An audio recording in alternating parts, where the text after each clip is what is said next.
What's up, guys? Welcome into Pickup Sports Talk. Today, we are going to be focusing on college football before the season starts. Week 0 is just a few days away. I'm Spencer Stein. And I'm Brandon Schiffman. Super exciting stuff. Spencer and I have been looking forward to this time for the past however many months. It's been probably like 5 or 6.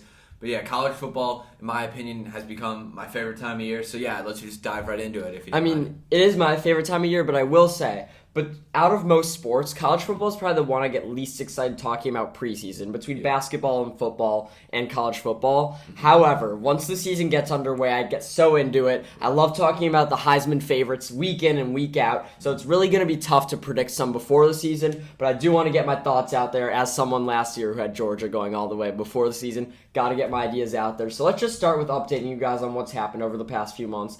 And the biggest thing, if you missed it, USC and UCLA are leaving the Pac-12 for the Big Ten. It's a few years away. It shouldn't affect this season, but I just feel like it's a good thing to address that right now. Yeah, for sure. This is huge news by every sense of the word. And I think we're starting to see these super conferences. I know ESPN and everyone by now has covered it just because this is like an update. But yeah, I think it's the beginning of these super conferences. I think this is a huge loss for the Pac-12. But if it makes sense for USC and UCLA, good for them, but I personally don't support it. I'd rather have individual conferences just because I think it's more historic that way. Yeah, I feel like college football has even bigger problems than realignment with talking about NIL and how they're going to pay players and stuff like that, and also making sure players don't transfer to certain schools because they're getting paid. And UCLA is not definitely going to move yet, but as you said, it's going to move towards super conferences. And honestly, the way I see this, I think we're moving towards a world where conferences, the NCAA is going to be gone for football. I think the schools can govern themselves. I think they'll end up making their own big conferences, and I don't honestly think this is just going to be, a few teams leave every year to join the Big Ten or SEC until there's 2 conferences. I think at some point there's going to be big change in college football. Yeah. The universities will take over, and that's when they'll really make it like 4 divisions, something like that. So I think that's what we're on the way to, but I want to just start with this season. Yeah. And speaking of USC, they've had the biggest offseason. If you want to cover their signings, it all started with the hiring of Lincoln Riley from Oklahoma. So Lincoln Riley left Oklahoma and quite literally took probably half their recruits and like a quarter of their players with them. Most notable guys, Caleb Williams, and basically all the recruits. I don't think I need Mario names, Williams, the receiver too. Yeah, receiver too. But all of their recruits and like Malachi Nelson, Makai Lemon, I'm forgetting one. But going in Jackson, but just a ton of guys. But going into this year, how do you think that's going to affect them? Because I think the expectations for this team are higher than they should be. I think the expectations are extremely high. With that being said, Lincoln Riley's had a very good career at Oklahoma. He's quite literally, I wouldn't say he's single-handedly gotten them to the name of quarterback U, but he's been a major piece of that. I think that this year they're looking to be really good with Caleb Williams, and they've brought in enough talent to a point where I think they can sustain themselves and be one of the upper echelon teams in college football. You'll see what I think of them a little bit later. We're going to talk about a lot of teams later, but I want to cover USC now. Yeah. I think that the Lincoln Riley, Caleb Williams thing will work. Yeah. And I think they're bringing over a receiver, and I think they have the Biletnikoff winner, the best receiver in the nation, transfer from Pitt, Jordan Addison. Yeah. And I think Jordan Addison is going to be great there. That's what I love about USC. And on top of that, they have the best O-line in the Pac-12. Yep. That is where they're good. Their defense is shaky. They not only don't have the most talent there, but they also have been sketchy for years. Who knows about their defensive coordinator? Lincoln Riley has never been notably a great defensive coach. So I think it's too early for them to win now just because it's his first year. But we'll get into our full predictions there. I just think that the expectations are too high given that it takes time for a new coach and all these transfers and new coordinators to build chemistry. So I think they're going to show flashes, but I don't think they're going to be good this year. Some few quick notes on the offseason. Brian Kelly left Notre Dame for LSU, which led to Marcus Freeman being promoted there. Mario Cristobal left Oregon for the U. Miami, who knows, maybe the U's back. Same with Texas, people are talking about. They got transferred Quinn Ewers. Brett Venables took over Lincoln Riley's spot at Oklahoma. He's the former Clemson defensive coordinator. I have a lot to say about him. And Spencer Rattler, another Oklahoma guy, left for South Carolina. So let's jump right in with these players. This will kind of lead to a Heisman prediction, but let's start with Williams or Rattler. Your call. The 2 guys who left Oklahoma. Yeah, so this is definitely a debate that's been going on since probably around a year ago to date almost. Just because when Rattler was the Heisman favorite. Yeah, when he got benched. He was my Heisman pick, yeah. Right now I'm looking at Caleb Williams. He looked really good at the end of the last year at Oklahoma, and he's been getting more hype than basically anyone throughout this offseason. With that being said, Rattler is I almost want to say the more proven guy just because he was seen as the number one quarterback in his class from like basically his freshman year of high school up until around a year ago today.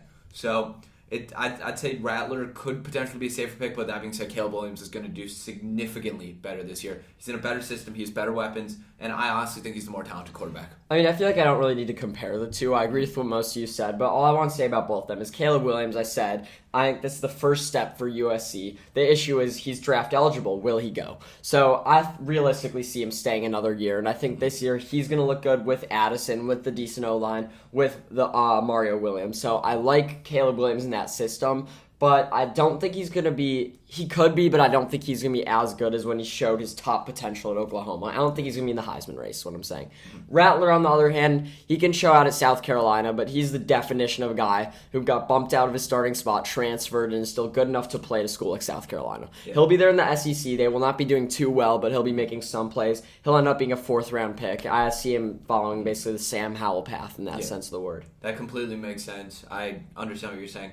I think, with that being said, really quickly, though, South Carolina is a good change of scenery for him. Like, I think it makes sense. Yeah, it's a good spot. I agree. It makes sense. And they've had some quarterback play in the past. Mm-hmm. Let's talk about the favorites at Bama. And it's crazy because Bryce Young is not only the best school in the country, who's been the best school in the country for years, and he won the Heisman last year. Yeah. So there's no really reason to say why he wouldn't win it again. Mm-hmm. Yeah, exactly right. So Bryce Young, coming off the Heisman last year, his receiver core didn't get that much worse either. I think that's one of the biggest things. They lost Jamison Williams to the draft, maybe a few other guys. But overall, it's Bama. They're still going to keep bringing in these 5 stars.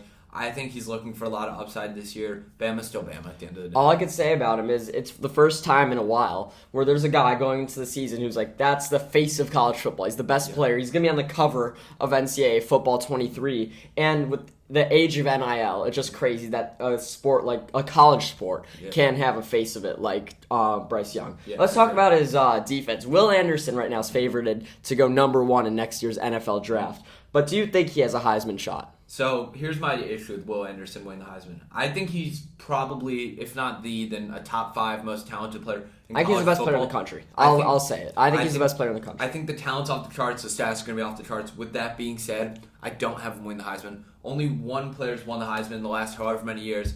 That was Charles Woodson, and he did that as a cornerback, kick returner, and part-time wide receiver. Yeah. Will Anderson just doesn't have that versatility. Should he win the Heisman? Probably. I don't think it should even be seen as an MVP award. I think it should legitimately go to the most outstanding college football player, and that's one problem. I mean, that's the goal. There's just biased voters. Yeah, that's one problem I have with college football, is that a guy like Will Anderson should be able to win this award, but because of his position, he's being held back. But with that being said, you and I both agree he's a top 3 player in the country, so it really doesn't make sense as to why he should be in this race. I mean, I don't think you could say he's not in this race before he's even played a game. Like, we don't know if he's going to be in there. It would take an awful lot for him to win the Heisman, though. Yes, no, it would. And look at Hutchinson last year. Yeah. Perfect comparison. Defensive players just don't win it. They've deserved it for years now, but they don't win it because they're not the most pulverizing players. But the reason why I don't have Will Anderson winning it is because Bryce Young's on his team. I think for a defensive player to win Heisman, he needs to be the best player on his team. And if let's say you predict Bama going undefeated or having 1 loss,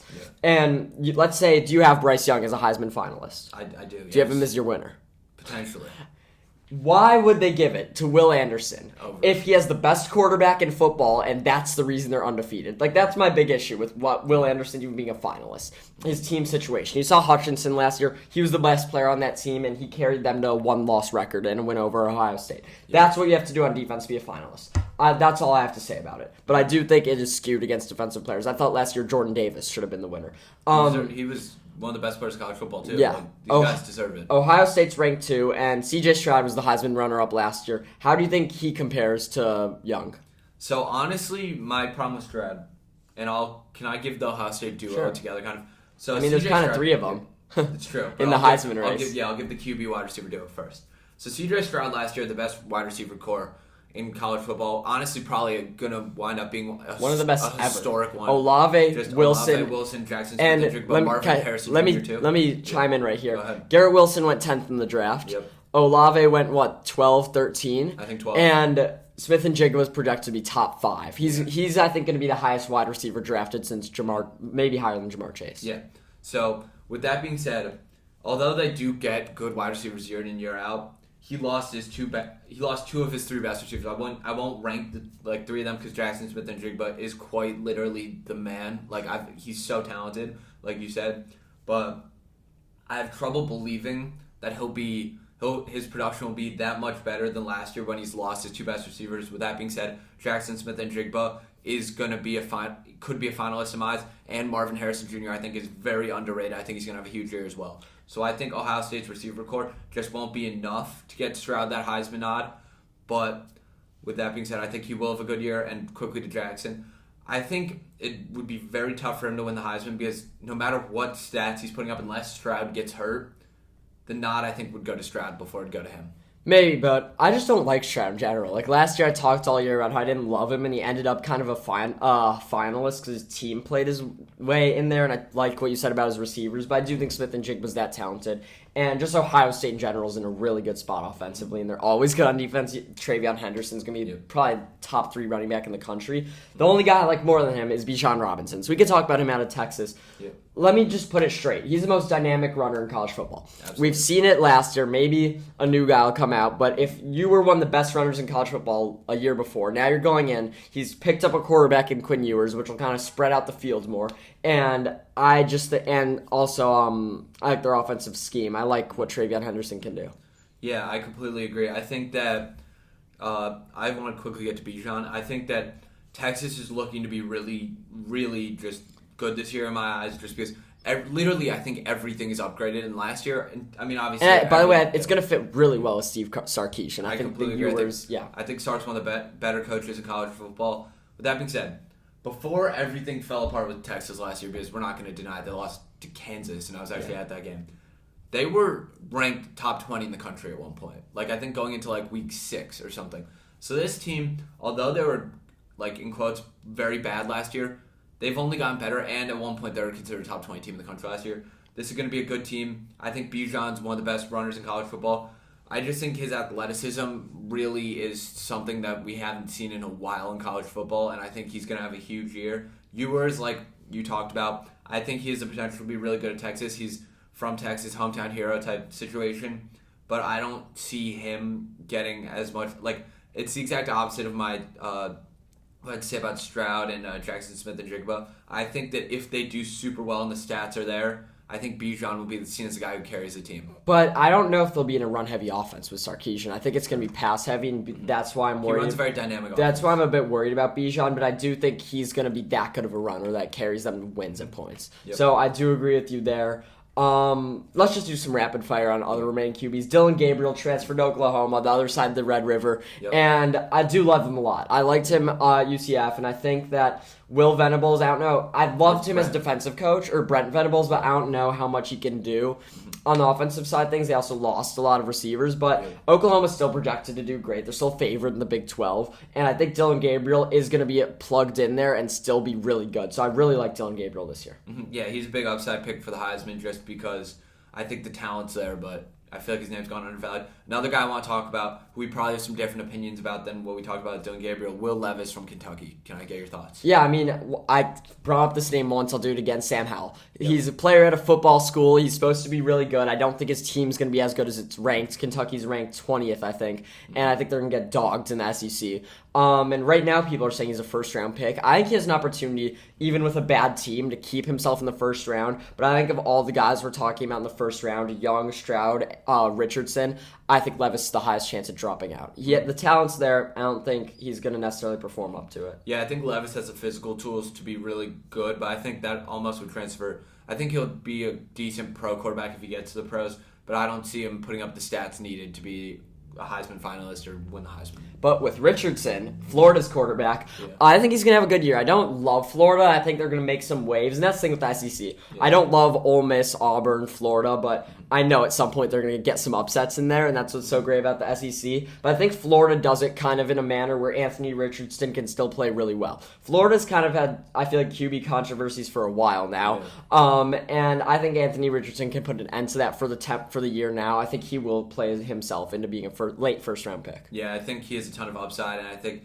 Florida's going to be an interesting team to watch this year. Wonder if Felipe Franks is still there. I feel like the quarterback controversy is always around him. Brandon, before Heisman prediction, anything to say about DJ, Clemson's QB? I think he could potentially have a bounce back year. The truth is, they underwhelmed last year considering they were supposed to be like a top 3 team in the country going into the season, but they really weren't all that bad last year. Like compared to their expectation, they were not good.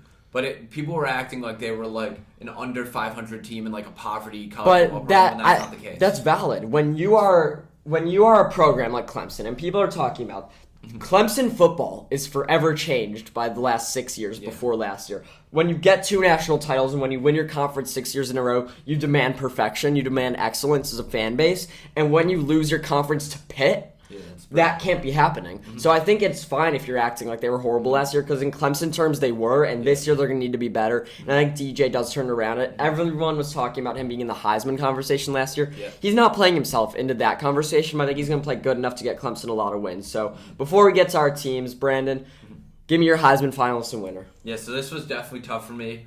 My 3 finalists in just any order: Bryce Young, Caleb Williams, Will Anderson. I think that these 3 will cement themselves in the race. I have both the Bama boys on purpose there. And Caleb Williams, as spoiler alert, have USC gone pretty far this year.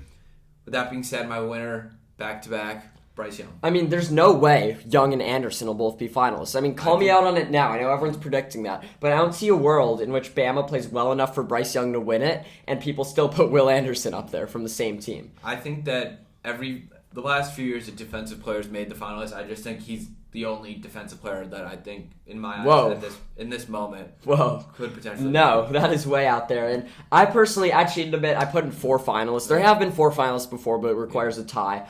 I do have Young because I have Bama, spoiler alert, 1 loss. And I think when you're that good of a quarterback on that good of a team, you're a finalist. I have Bijan Robinson. I talked about him because I think he's going to be the most dynamic runner in the country. I think another quarterback could take his spot.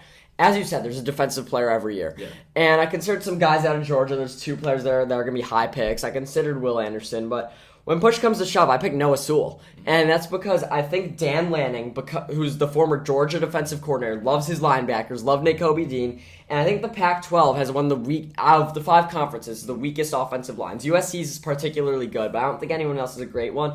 I think Noah Sewell, learning from his brother, who is on the other side of the ball, will be the best linebacker in the country. And I think Oregon's not going to be great offensively.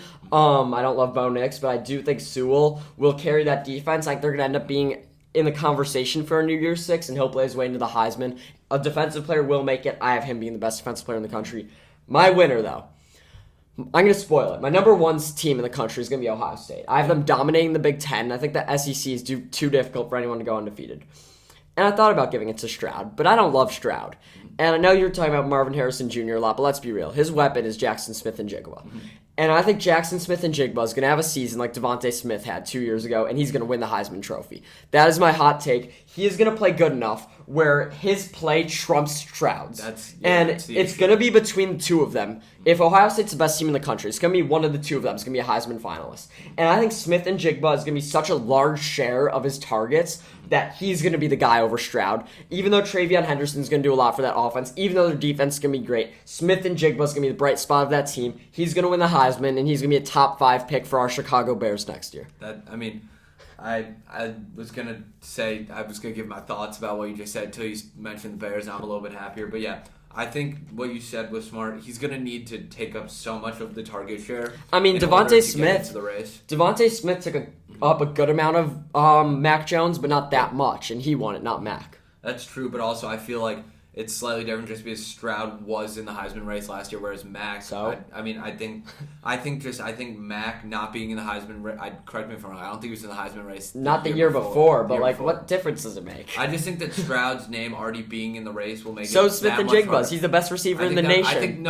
From last year, I think that'll make it that much harder for Jaxon Smith-Njigba. Just if Stroud's already been in that realm or in I that disagree. Group, I completely disagree. I think it'll make it a lot harder. Yes, it's going to be hard for Smith-Njigba to take it over Stroud, but it's happened recently. People know that his talent is greater than Stroud's. If he can stay healthy, take that. I mean, look what he did in the Rose Bowl last year. Didn't he have 3 touchdowns? In that game, who was the best player in that game? Smith-Njigba. Stroud threw 3 touchdowns, but catching 3 is much greater. And I don't think he needs to have that game every week. But if they're the number 1 team in the country, he's the best receiver in the country, I think they'll give it to him over Stroud, especially if Bryce Young is outplaying Stroud, which I think he will. Before we get to our New Year's Six Bowl predictions, let's go through each conference. SEC, Brand, you could give some sleepers, busts, what you like in there, and your winner. So I have Alabama personally. I just think this year they're looking to be very, very good. I think they're trying to avenge their loss. I think Bryce Young, like we said, probably going to be the best quarterback in the country just based on stats alone. The guy is the face of college football right now. They have good defense too, led by Will Anderson. I think, do you want to give yours real quick? I mean, my winner is also Alabama. Yeah. I see them going through their schedule at 1 loss, but I want to talk about the other teams in this conference. Yeah, for sure. Georgia first. I think they're going to take a step back from last year, but being in the SEC East is so different than being in the SEC West. When I go through their schedule, I think they'll beat Oregon week 1 easily, and they don't have another ranked game until they're at Kentucky, second to last week of the season. They should get that done. They should beat Auburn at home. They should beat South Carolina, Georgia Tech. I see Georgia going 1 loss and making it into the playoff. Other teams, I think Bama's 1 loss is going to be against Arkansas. On my hat, they're going to lose at Arkansas. Sam Pittman's a great coach. KJ Jefferson, we didn't talk about him. He's going to be in the Heisman conversation. I loved him last year. He is a version of Lamar Jackson. He is bigger than Lamar, has just as much mobility, and can chuck the ball. You know who he's more like? He's like Josh Allen. He's like Josh Allen. He doesn't run quite like Cam Newton. He's like Josh Allen. KJ Jefferson's going to play himself into a position where Arkansas has a shot at the playoff. However, I think they lose to Texas A&M the week before the Bama game, which is going to be kind of deflating. Yeah. So I see Arkansas also picking up another loss at some point, maybe at Ole Miss. But I think Bama's 1 loss is going to be the Hogs. So Bama 1 loss, Georgia 1 loss. I think Bama will win the SEC over Georgia in the championship. Arkansas 2 losses. And let me mention A&M. I was tempted to put A&M in the playoff. I think they are very good. I think this is the year they take a step up, and I think next year is when they compete for a championship. I love what Jimbo's doing there. I don't think they're going to be able to beat Alabama for a second year in a row at Alabama. I was thinking about making a big prediction. Texas A&M wins the SEC, but Bama knows what they're made of after last year. They're not going to lose at home. I see Texas A&M losing that game to Alabama. I think they'll beat Arkansas, but once again, I think they could pick up another loss at some point in their schedule. That's why they'll miss out. All 4 of those SEC teams, though, I have going to the New Year's Six. Sorry, Ole Miss. Sorry, Kentucky. LSU, I don't hate, by the way. Yeah. People are hating on LSU. I actually like them. People are forgetting. Brian Kelly does bring a special spice to that program. However, sorry, guys. You're not going to be running the SEC this year. Arkansas is going to be my 4th team there, and Texas A&M is going to make a splash. Yeah, so the SEC West, like you said, is just very different from the SEC East. The way I look at it, right? Bama, I think, is going to be the best team in the country. I like you said, A&M. I mean, obviously there's a lot of controversy there. There's this big rivalry now with Saban and Jimbo Fisher, which I'm interested in seeing how Saban's going to shut him up. I'm interested to see how that looks head-to-head personally. And, yeah, I think Georgia's going to have a good year. Surprise, I'm going to have them making a bowl game. I'm not as high on LSU as you are just because their quarterback situation, like their starting quarterback retired from football like the other day. That's a little bit weird, but I think that they're still a good program. Auburn, like you said, lost by Knicks. I don't think that's the biggest loss, though. I think helps them. I think they wind up doing better. A team I want to look out for, though. And Florida, by the way, not bad. Florida, yep, not bad. A team I want to look out for, though, I don't think they're going to be competing for a national title, but I think they're going to be in the mix. Ole Miss got USC transfer Jackson Dart. I think they could potentially put something together just because they have a good receiver core. Lane Kiffin, I think, is one of the better minds in college football. I think this is a team to look out for sure. Could potentially win a bowl game this year. They're my 5th in my SEC power rankings. I do like them, too. Let's move on to the Big Ten. And let me spoil it. Ohio State, undefeated, bounce-back year, number 1 team in the country going into the playoff. I think it's very beneficial that the 2 best teams in the Big Ten they have at home. They have Michigan at home. They're going to dominate Michigan. This is not Michigan's year. I'll leave it at that. This will not be Michigan's year.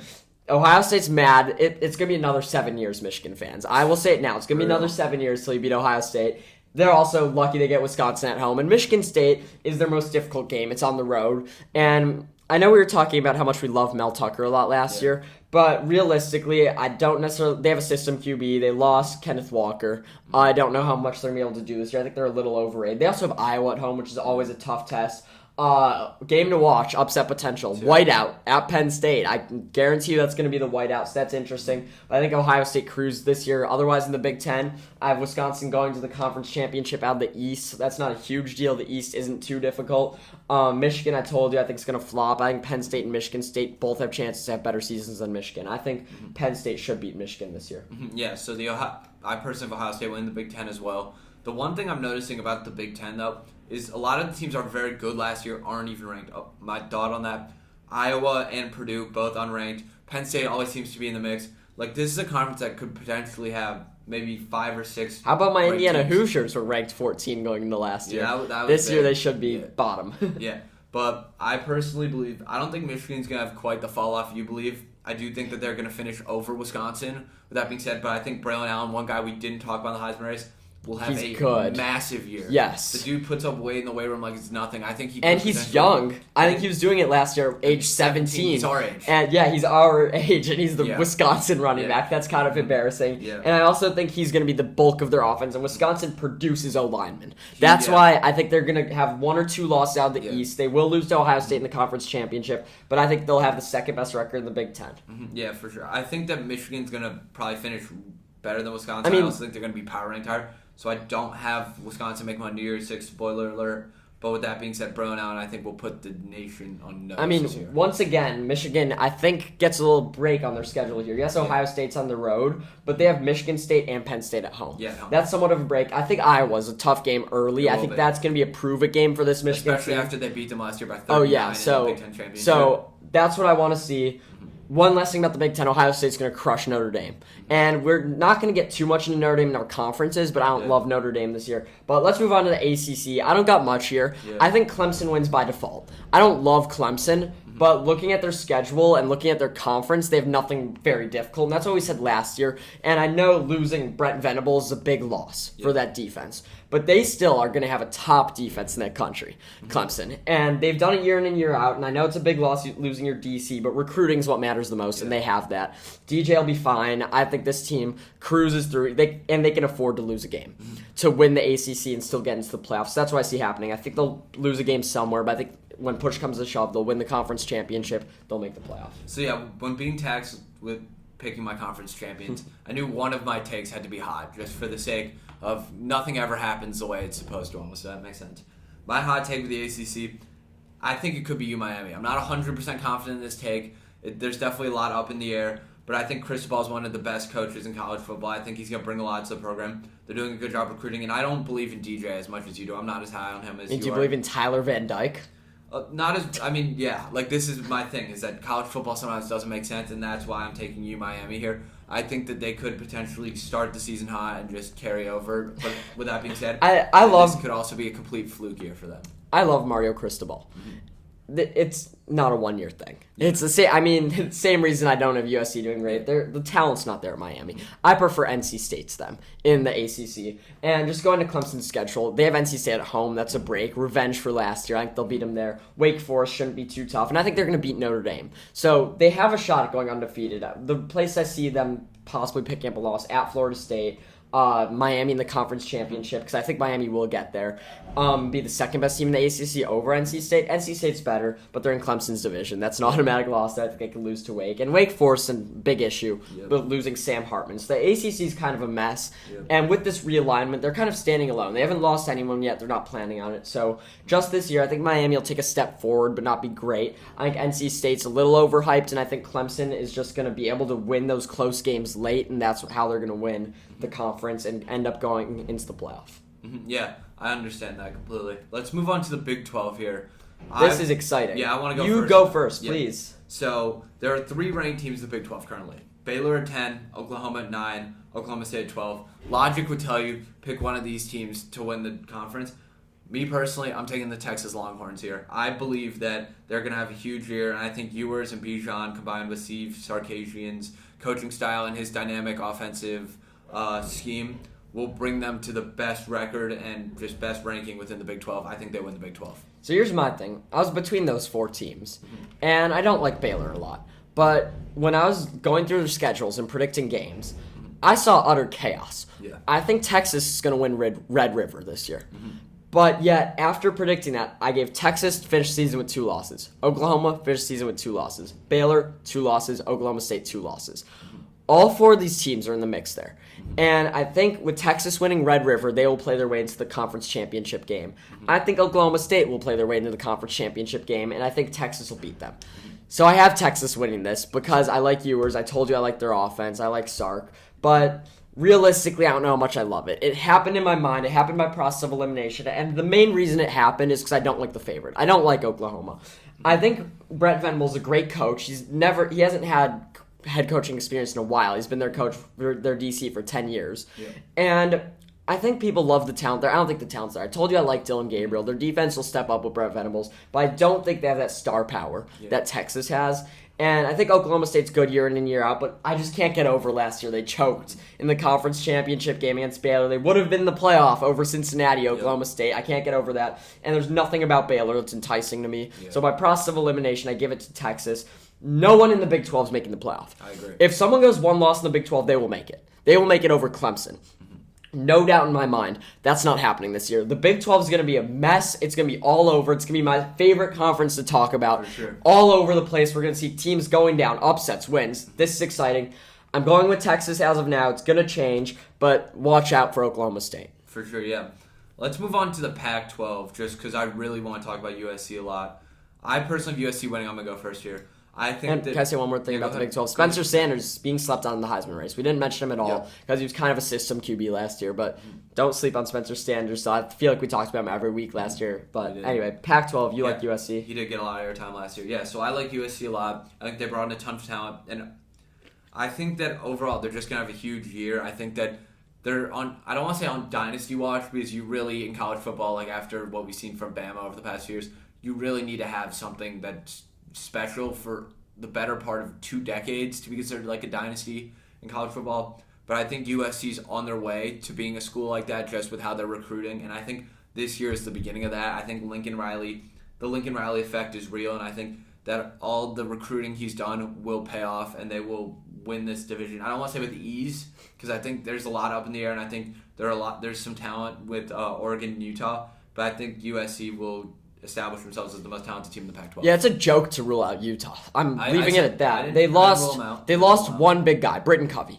Eagles receiver now, wide receiver Utah. Cam Rising, very, very underrated. He is being talked about as being drafted high in the draft next year. I think he plays his way into the first round, or if there's a big quarterback-heavy draft. I think he's going to be the 4th or 5th prospect. Utah's good. And they lost Devin Lloyd is a huge loss on defense, linebacker, who's drafted in the first round. But Utah is perfect at developing players year in and year out. We don't even know who they're going to develop. I know it's going to happen. They always get guys for that system.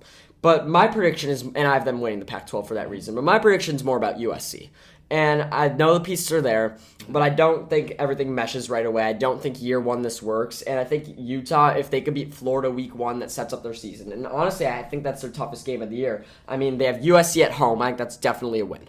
And it's gonna be a really good my game. Thing with USC is they're going to show flashes, but when push comes to shove, they're going to fall at some points. Their floor is low. And I don't think it's going to be like they're playing at their floor all year. I think the reason their floor is low is because of how many guys they brought in the offseason. There just hasn't been that time. But I think that they are going to play really well at points, and at points we're going to see them fall apart late. USC's set up amazingly long-term. They're set up to be in the area that Ohio State is in, and that Alabama's in, and Clemson long term. And when they move to the Big Ten, they will be the second best team in the Big Ten. Year in and year out. This is not that year. It is Utah. Oregon is also going to hand USC a loss this year behind a good play by Noah Sewell. I have Utah out of the Pac-12, but the Pac-12 is still weak. I see this division not being as fun as the Big 12 just because there aren't as many teams who it's like it could be them. This is only more fun than the ACC. The ACC sucks, straight up. The ACC is boring. I think that this division, just because it's so top-heavy, won't be very fun to watch in the sense that Oregon, USC, and Utah are like some of the better teams in the country, and then it kind of drops off from there. I mean, UCLA can do some things. I love Charbonnet. They're running back. I don't think they're gonna be. Herm Edwards at ASU always does something, and people like Oregon State this year. I couldn't tell you why, but they are right now. I think the 5th best team in the Pac-12. I'd put them above ASU, but I want to get to the Bowls. I will start my playoff. You do yours, then we'll do the rest in year 6. I told you guys I have Ohio State undefeated, best team in the country as my 1. I have Bama as my 2, 1 loss. I have Clemson winning the ACC just by process of elimination. They're going to be the 3. At 4, I don't think they're going to be able to put in a 2 or 3 loss Big 12 champion. I think they put in Georgia with 2 losses. They're going to have one in the regular season somewhere. They're going to have one against Bama. So that's my top 4. I have Ohio State beating Georgia with ease. I think Georgia's not the same team as last year. I have Bama beating Clemson in a blowout. Here's where our big game comes. Bryce Young versus CJ Stroud. 1 pick versus 2 pick. Like Jameis Winston and Mariota in the semifinal in 2014. Bama's going to take it. I think Alabama's a better team all around. I think they're mad about last year. I think Saban can outcoach Ryan Day. Bama, national champions over Ohio State. I know those picks were chalky, and I think anyone can make the playoff. I don't know who's going to make the playoff. I know it's going to be Alabama over Ohio State in the national championship. Book that right now. My personal here. We have some agreement in ours. I have Bama 1. Having probably one of the best years in the Saban era, which was undefeated. Wild you think? They're running through A&M, Ole Miss, Auburn, Arkansas, Georgia in the championship. They're running all that. I think A&M has the best chance of upsetting them. To be honest, on the road for a second year in a row. It could be. Hell no. It could be. They're not beating them for a second year in a row on the road. I wanted that. A&M's only gone better. So's Bama. Like they've lost players, but they've also picked up players. I like A&M almost as much as Bama, but they're not beating them in Tuscaloosa for the second year in a row. That would be wild. Second team Ohio State. I think that they're great. I just think Bama's gonna just by default be put over them. Georgia is my 3. USC is my 4. This one was especially tough, but like you said, anyone can make it. I just happen to have USC because I'm super high on them. So they're gonna need to go 1 loss to make it. Yeah, they're gonna need to have an insane year, and I don't know if that standard's right for them. We'll be seeing very soon. They're gonna have to beat them. Utah twice, or Oregon and Utah, or Oregon twice, in addition to beating out Stanford, Cal, Arizona, UCLA, and Notre Dame. I think Notre Dame, the reason I don't have them winning, I think they could lose 3 games this year. I see them losing to Utah. I think Notre Dame could pick up a win on the road, because I'm very low on Notre Dame this year. I don't have them beating Ohio State in week 1. I have them being blown out. But I think that they can pick up a win on the road to kind of reclaim their season. That's where I kind of see a win going for Notre Dame. I think my thing with USC is head-to-head. Talent will outweigh what happens. I think USC has some of the most talent in the entire country. What's going to happen against Bama? Bama's going to kill him. All right. It's Bama. Bama's going to kill him. I don't even think it's close. This could be potentially a 30-point domination. Yeah.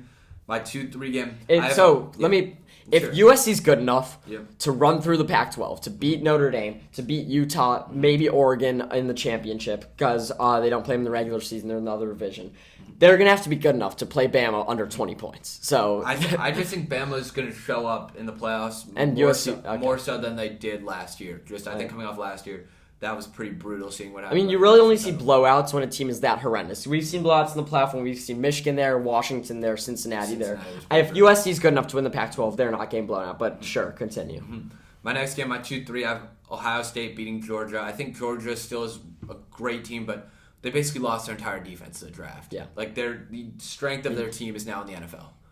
With that being said, national title, Bama over Ohio State. Bama the 1 seed over Ohio State. I don't think this game's going to be a domination. I think this could potentially go down as one of the all-time classic college football games. Like you said, Jameis versus Mariota. This could be one of the best games we see in the next over the entire decade. I think this could be one of the best college football games. And I really like these 2 teams playing each other. Quickly, Brandon, too.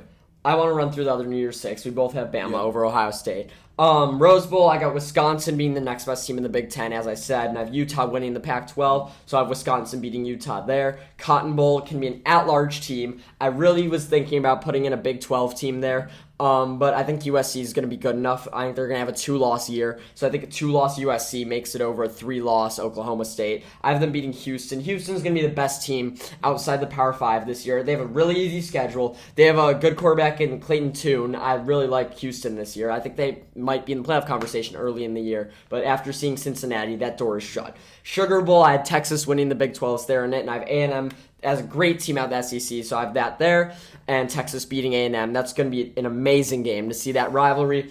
Orange Bowl that ended off. Once again, I needed an at-large team. I thought about putting a Big 12 team, but I had to put my Hogs in. I'm wearing the hat for a reason. I think Arkansas is going to play their way into the year 6. They're going to beat Miami. Miami's going to be the best team, the next best team in the ACC this year, ahead of NC State, but behind Clemson. I got Arkansas over Miami in the Orange Bowl, which is basically a road game because the Orange Bowl's in Miami. So that's my New Year's 6. It's going to be a great year of college football. Brandon, what are yours? My Rose Bowl prediction, I have Michigan over Utah. Michigan being the next best team in the Big Ten over Utah, being the second best team in the Pac-12.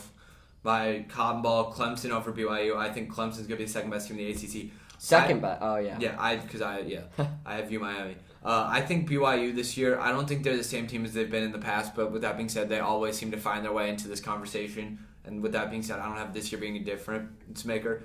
I personally have the same game in the Sugar Bowl. I have a different outcome. I don't know how you see Texas being A&M, but I'm curious. I also think this could be a good game, but I think Texas A&M's going to come out on top. I just think they have too good of a team. Their talent is just off the charts, as you know. I'm pretty high on I do think talent. Yeah.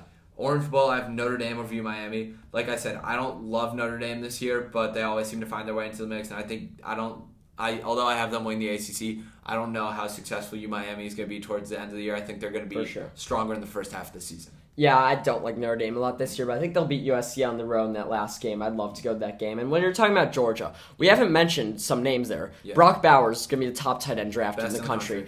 And people are talking about him as a tight end to play his way into the Heisman. They still have Stetson Bennett. And their defense, although, yes, they lost big guys, they also picked up guys. I thought about Nolan Smith being my Heisman guy. Before, I had Will Anderson, then I had Nolan Smith, and then I switched it because Dan Lanning left to Noah Sewell. So their defense is still there, and they will have a lot of guys. I guarantee you, 2 Georgia defensive players get drafted in the top 10 of the draft. That's a hot take. Especially after how well they did in the draft last year. Yeah, it's going to happen again. And because they had, Keely Ringo, a DB, they had guys last year performed and are still there, and they're now step into bigger shoes. So I think Georgia's still going to be good, and I don't like how down you are on them, but I don't think they'll be as good as last year. So those are my predictions. Yeah. I hope you guys enjoyed. We got out a lot of info about teams. We're going to be talking about college football every week, probably after the NFL, realistically. But we'll keep you updated on the Heisman race, the playoff race, and I do think there's going to be more chaos than me and Brandon anticipate. Yeah, for sure. I think that there are a lot of teams and players we didn't mention just because we didn't have the time, but that we definitely wanted to talk about. So keep tuning in to hear about your favorite player if you haven't talked about them, or your favorite team if you haven't talked about them. Thanks for listening in. We still got fantasy breakdown before the NFL season, NFL preseason predictions. And then we're going to be jumping in, posting episodes every Thursday just like today. So Thanks for listening in. Yep, thank you.